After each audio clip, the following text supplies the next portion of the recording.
Encore une fois, bonjour et bienvenue dans l'atelier de l'amour. Aujourd'hui, nous allons parler des 5 clés du langage non verbal amoureux.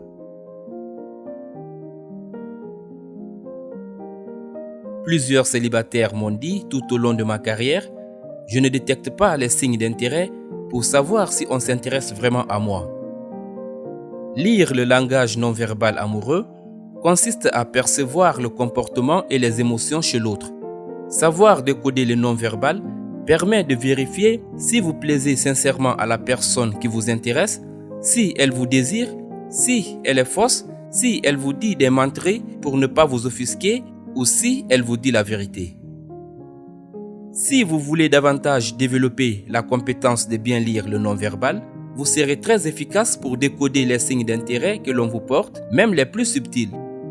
Voici donc 5 clés du langage non-verbal amoureux à surveiller. Première clé du langage non-verbal amoureux. Vous le savez probablement déjà, le regard est la première étape pour connecter avec une autre personne dans la vie réelle. Mais, manquez-vous des occasions de rencontre dues au fait que vous avez de la difficulté à maintenir le regard? Il est fort à parier que oui. Le regard donne beaucoup d'informations sur ce qu'une personne ressent à un moment précis. Une personne qui vous regarde, mais qui a tendance à détourner le regard lorsque vous la regardez, peut signifier que la personne s'intéresse à vous, mais qu'elle est gênée ou qu'elle a peur de vous montrer son intérêt réel. Elle peut être intéressée à vous, mais elle a peut-être des problèmes qui la préoccupent. Si son regard passe et revient très vite vers vous, il y a de bonnes chances que vous lui plaisez et qu'elle vous trouve à son goût. Ce pourrait être le moment d'approcher cette personne si elle est trop timide pour le faire. Les micro-expressions des muscles du visage qui forment un sourire, le regard qui devient plus lumineux, la pupille et la forme de l'œil qui s'agrandissent sont pour la plupart du temps des signes que vous plaisez à la personne. Il est donc primordial de développer vos perceptions visuelles pour mieux lire le langage non verbal. Deuxième clé du langage non verbal amoureux. Le sourire peut signifier plusieurs aspects dans les interactions humaines, tant au niveau social qu'amoureux. Socialement, un échange de regards suivi d'un sourire sincère peut être un signe que vous plaisez à la personne sans être une victoire à coup sûr. Évidemment, vous aurez à vous aborder et à vérifier s'il y a une chimie possible entre vous. Aussi, il est primordial de faire la différence entre un sourire de politesse et un qui démontre un intérêt réel. Un sourire fait par politesse risque de se faire qu'une seule fois. Bien des gens agissent comme cela pour convenir aux conventions sociales ou pour bien paraître. Également, n'oubliez pas de bien regarder les changements subtils au niveau musculaire du visage, la forme et l'éclat des yeux. Ils vont démontrer d'autres indicateurs que vous lui plaisez ou non. Troisième clé du langage non verbal amoureux. Lorsque vous parlez avec quelqu'un de nouveau, remarquez aussi où la personne positionne son corps par rapport à vous. Cela va vous donner de l'information sur sa perceptivité. Il y a des chances que la personne vous démontre de l'intérêt lorsque la personne se retourne vers vous à un angle d'environ 45 degrés, d'autant plus si elle vous sourit sincèrement. Observez aussi les mouvements que la personne fait avec son corps. Fait-elle de petits rapprochements vers vous? Vous êtes alors probablement sur la bonne voie. Si la personne est à un angle d'environ 90 degrés, les chances sont plus probables qu'elle vous parle juste par politesse sans ne vouloir plus que socialiser, car c'est très impoli de se détourner plus qu'à 90 degrés de son interlocuteur dans notre société. Auquel cas, elle vous montre vraiment son désintérêt.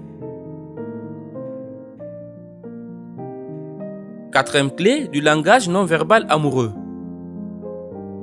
Le toucher est fondamental pour créer le rapport de confiance et va réellement contribuer à votre approche dans vos rapports humains en chair et en os. Nous sommes des êtres sociaux, faits pour se toucher l'un et l'autre, et il est temps de retrouver ces habiletés car plusieurs en ont perdu pendant le Covid-19. Au niveau des premières rencontres, je vous conseille de toucher à des endroits socialement acceptables comme le bras, l'épaule et le haut du dos. Il est important de toucher de façon brève et légère. Ces gestes vont vous aider à tisser un lien de confiance entre vous deux. Il peut aussi vouloir dire qu'une personne veut se rapprocher de vous intimement. Lorsqu'on ressent de l'attirance pour quelqu'un, nous allons nous rapprocher pour se toucher à des endroits plus intimes du corps, comme la main, le bas du dos, le cou, le visage, la taille, les cuisses, les hanches, etc. Il y a probablement plusieurs aspects du langage non verbal que vous vivez dans vos rencontres sans que vous vous en rendiez nécessairement compte. Pour lire le non verbal amoureux, il est nécessaire de devenir plus conscient pour bien décoder les signes. Je vous conseille donc de devenir plus perceptif à tous les niveaux des sens que l'on utilise le plus: visuel, auditif et ressenti. Pour cela, je connais des exercices vraiment efficaces qui proviennent d'un enseignant appelé Wim Wenger, méconnu du grand public en francophonie. Ce docteur a développé des techniques qui augmentent le quotient intellectuel de 20 points après 70 minutes de pratique. 5e clé du langage non verbal amoureux. Il est important de devenir meilleur pour sa propre utilisation de son langage verbal et non verbal afin de bien démontrer l'intérêt à la personne qui nous plaît. Messieurs, faites attention à ceci.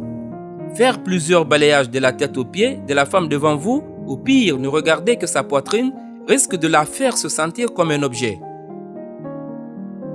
Pour les femmes, certaines pensent qu'en se montrant indépendantes, comme en détournant le regard, cela va créer plus d'intérêt chez lui. Si vous êtes une femme très belle, et encore, cette attitude risque au contraire de refroidir l'homme qui vous plaît. De nos jours, les hommes n'abordent pas toujours les femmes lorsque ça leur tente et ne sont pas tous chasseurs avec le féminisme et surtout depuis le mouvement MeToo. Les hommes ont aussi leur crainte à faire des approches et cela leur demande souvent du courage pour venir vous aborder. Je vous suggère, mesdames, de soutenir le regard lorsque vous trouvez un homme à votre goût et surtout, faites-lui le plus beau de vos sourires. Si vous avez les cheveux mi-longs ou longs, passer la main dans vos cheveux est un geste de féminité et démontre ainsi une attirance envers l'homme qui vous plaît. J'espère que cette vidéo vous aidera pour en savoir plus sur le langage non verbal amoureux. Si vous souhaitez améliorer votre vie amoureuse, savoir comment aborder plus facilement quelqu'un qui vous plaît, apprendre à soutenir l'intérêt, améliorer votre confiance en soi, ouvrir davantage votre cœur, faire un deuil amoureux, mieux doser son énergie sexuelle, restez connecté sur cette chaîne et activez la cloche de notification pour ne rien rater de nos prochaines vidéos. C'était Johnny, l'artisan amoureux.